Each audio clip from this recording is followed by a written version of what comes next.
conviction of sin. Who can have a conviction of sin? Conviction म्हणजे आतमध्ये जाणीव होणे की मी परमेश्वर विरुद्ध पाप केलाय म्हणून. हालेलुया. अशा कोणत्या व्यक्तीला हा कन्व्हिक्शन होऊ शकतो? आपण काही लोकांना म्हणतो ना की बघा तुम्ही एवढे पाप केले, क्षमा मागा. त्यांना कन्व्हिक्शन होत नाही, त्यांना काही फरक पडत नाही. पण काही लोकांना आपण सांगितलं जे खरोखर आत्म्यामध्ये जगतायत की खरोखर या क्षेत्रामध्ये परमेश्वर विरुद्ध तो अपराध केले आहेत, या तू खोटं बोलला आहे, या तू फसवला आहे, तो व्यक्ती जातो आणि आपल्या प्रभूकडे काय करतो? क्षमा मागतो. कारण त्याला आतमध्ये जाणीव होते की मी परमेश्वर विरुद्ध काय केलाय? पाप केलाय. त्यांना म्हणतात कन्व्हिक्शन. हालेलुया. म्हणजे जाणीव होणे की मी परमेश्वर विरुद्ध पाप केलंय. तर दोन प्रकारचे लोक, या दोन गोष्टींच्या द्वारेच आपल्याला कन्व्हिक्शन होणार. या दोन गोष्टी मनुष्यामध्ये असताना तर त्याला कन्व्हिक्ट होतं, त्याला जाणीव होते की मी परमेश्वर विरुद्ध काय केलंय? अपराध केले आहे. हालेलुया. सगळ्यात पहिलं जो प्रभूवरती अति प्रेम करतो. हालेलुया.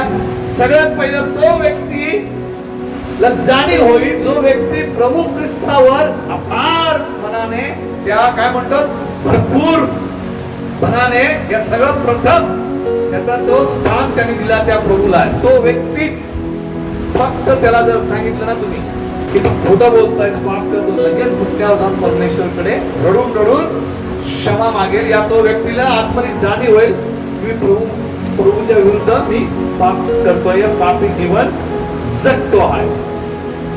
योहानाचा अध्याय काढूया 21, 15 ते 17 वाचले. पत्रस हा येशूवरती किती प्रेम आहे हे बोलून दर्शवतो आहे तो. हालेलुया. सगळ्यात पहिला जो व्यक्ती प्रभू ख्रिस्तावर प्रेम करतो त्या व्यक्तीला जाणीव होते खरोखर परमेश्वर विरुद्ध, त्या येशू ख्रिस्ता विरुद्ध मी काय केलेलं आहे? पाप केलेलं आहे. जोपर्यंत जर आपल्याला त्या व्यक्तीला जाणीव होत नाही तोपर्यंत त्या व्यक्तीच्या जीवनामध्ये कधीच बदल घडणार. हालेलुया.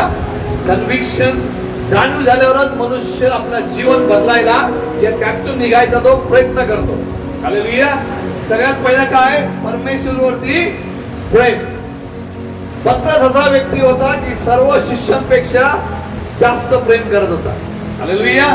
म्हणून येशू मसीह त्याला दर्शन, त्याला काय म्हणतो? तू पत्रस आहे आणि याच्यावर मी काय बांधणार आहे? माझा कलीसिया बांधणार आहे. हा पत्रस जो आहे हा तर शब्दाद्वारे प्रभू ख्रिस्ताला बोलते माहिती ना मी किती प्रेम करतो. याचा अर्थ होतं की जरूर त्यांनी जर चूक केली पत्रसनी तर त्याला ती जाणीव होईल. ज्याला प्रभू ख्रिस्तावर प्रेम आहे त्याला फक्त बोला हे दंभ खातो ना ते पाप आहे प्रभू, लगेच त्याला आत्मची जाणीव आहे, तो सोडायचा प्रयत्न करेल. तो सोडल व्यक्ती हे दर्शवेल की तो व्यक्ती प्रभू ख्रिस्तावर प्रेम करतो आहे. हालेलुया. मत्ती अध्याय 16, 13 ते 20 बघूया. पत्रस प्रभू ख्रिस्त काय बोलतो आहे? हालेलुया. इकडे दर्शन बघा पत्रस काय सांगतो येशू. येशू त्याच्यावर प्रेम करणारा आहे, तोही येशूवर प्रेम करतो आहे. हा पत्रस चुकतो, चुकल्यानंतर त्याला जेव्हा जाणीव होते बायबल स्पष्ट सांगतं तो रडला. हालेलुया. म्हणजे ज्या मनुष्याला आपल्या पापाची जाणीव होते तो मनुष्य काय करतो? रडतो. हालेलुया. आपण बघूया मत्ती अध्याय 26, 69 ते 75 वाचूया. येशूला पकडता आहे, तीन वेळा येशूला तो नाकारतो आहे, नाकारतो आहे. हालेलुया. कोंबडा ओरडतो आहे, त्याला आठवलं येशू मसीह काय बोलला आहे. हालेलुया. बायबल सांगतं पत्रस रडला. हालेलुया. का रडला माहिती? कारण येशूवरती भरपूर प्रेम करत होता. हालेलुया. त्याला जाणीव झाली की त्याने येशू ख्रिस्ताला नाकारला. त्याला जाणीव झाली आतमध्ये की मी येशूला नाकारला. हालेलुया. ज्या व्यक्तीला जाणीव होते पापाची तोच व्यक्ती फक्त रडणार. हालेलुया. बाकी कोणी आता दुसरी गोष्ट आहे, अजून एक भजन संहिता 51:4 काढवा वाचूया. Psalms 51:4. कारण ज्यावेळी आपण पाप करतो आणि आपल्याला आपण पाप करतो, आपण कोणाविरुद्ध पाप करतो? परमेश्वर विरुद्ध. ज्यावेळी पत्रसला कळालं मी 3 वेळा येशू ख्रिस्ताला नाकारलाय, त्याला कळालं मी कोणाला नाकारलाय, ज्याला जाणीव होते तो सगळ्यात पहिला काय विचार करतो की मी कोणाविरुद्ध पाप केले? परमेश्वराविरुद्ध. पत्रसला ही जाणीव झालं की मी कोणाला नाकारलाय? परमेश्वरला नाकारलाय. हालेलुया. आता पत्रसला जाणीव होते की प्रभू ख्रिस्ताच्या नजरेमध्ये जे वाईट होतो, जो मला तो बोलला आहे तेच मी करतो आहे. हालेलुया.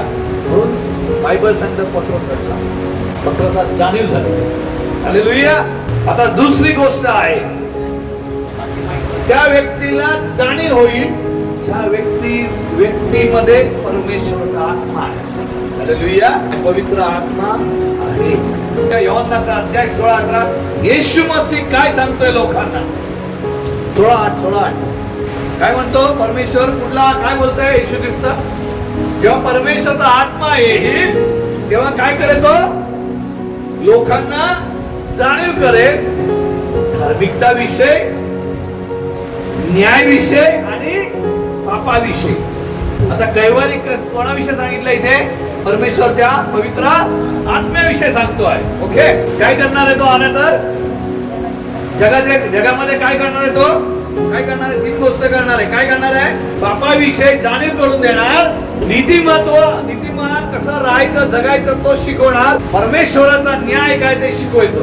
म्हणजे जेव्हा परमेश्वराचा आत्मा येतो मनुष्याला जाणीव होते की तो काय पापी आहे, त्याने पाप केलं परमेश्वराचा आत्मा नाही आहे तर त्या व्यक्तीला कधीच जाणीव होणार नाही की तो त्यांनी परमेश्वर विरुद्ध काय अपराध केले या पाप केले, त्याला जाणीव होणार नाही. जोसेफला उत्पत्ती अध्यायामध्ये 39:9 मध्ये जेव्हा ती स्त्री बोलते माझ्या बरोबर संबंध कर, जोसेफ काय म्हणतो? परमेश्वर विरुद्ध मी एवढा मोठा कसा अपराध करू? हालेलुया. कारण जोसेफला परमेश्वरचा आत्मा माहित होतो. हालेलुया. परमेश्वर माहित आहे, परमेश्वरचा आत्मा माहित आहे म्हणून तो बोलतो. जो परमेश्वरच्या ज्या व्यक्तीमध्ये परमेश्वरचा आत्मा असतो त्याला जाणीव होते की मी हे करणार आहे, हे पाप आहे. उत्पत्ती 39:9 देवाच्या विरुद्ध पाप कसे करू? जोसेफला माहित होतं ज्या मनुष्यामध्ये परमेश्वरचा आत्मा आहे त्याला जाणीव होते की मी जे करतो आहे व्यवस्थित आहे की नाही, चुकीचं करणार नाही. चूक जर झाली तर त्याला आतमध्ये जाणीव होईल की मी परमेश्वर विरुद्ध. हालेलुया.